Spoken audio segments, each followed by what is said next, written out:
عقیدہ بھی بیان ہو جائے۔ کیا بات ہے مفتی صاحب، واہ! ایمان کیا ہے؟ یہ دکھنے والی چیز تو ہے نہیں۔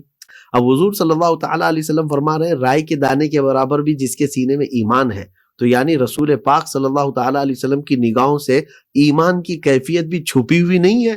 کیا کہنے، واہ واہ واہ، سبحان اللہ سبحان اللہ۔ ایمان کی کیفیت چھپی ہوئی نہیں ہے، وہ دیکھ رہے ہیں کس کے ہاں کتنا ایمان ہے، تبھی تو حضور فرماتے ہیں کہ اس کو نکالا جائے گا۔ واہ واہ واہ واہ واہ۔ اور رسول پاک صلی اللہ تعالیٰ علیہ وسلم کا کرم ہی ہے وہاں پر جو ہم گنہگاروں کے کام آئے گا، سبحان اللہ۔ اور اللہ تبارک و تعالیٰ حضور پاک صلی اللہ علیہ وسلم کی سفارش کو رد نہیں فرمائے گا۔ سبحان اللہ سبحان اللہ۔ مفتی صاحب تو یہ بھی بتا دینا ساتھ کہ جہنم میں جانے سے بچنے کے لیے حضرت کون سے اعمال اختیار کیا جائے جس کی وجہ سے بندہ جہنم میں جانے سے بچ جائے؟ تقوی سب سے پہلی چیز ہے، تقوی، خشیت الہی، کیونکہ قرآن کہتا ہے وَأَمَّا مَنْ خَافَ مَقَامَ رَبِّهِ وَنَهَى النَّفْسَ عَنِ الْهَوَىٰ فَإِنَّ الْجَنَّةَ هِيَ الْمَأْوَىٰ، جو اپنے نفسانی خواہشات کے خلاف کھڑا ہوا اپنے رب سے ڈر کر کے، اللہ، خشیت الہی، خوف، تو اللہ تعالیٰ فرماتا پھر تو جنت ہی اس کا ٹھکانہ ہے۔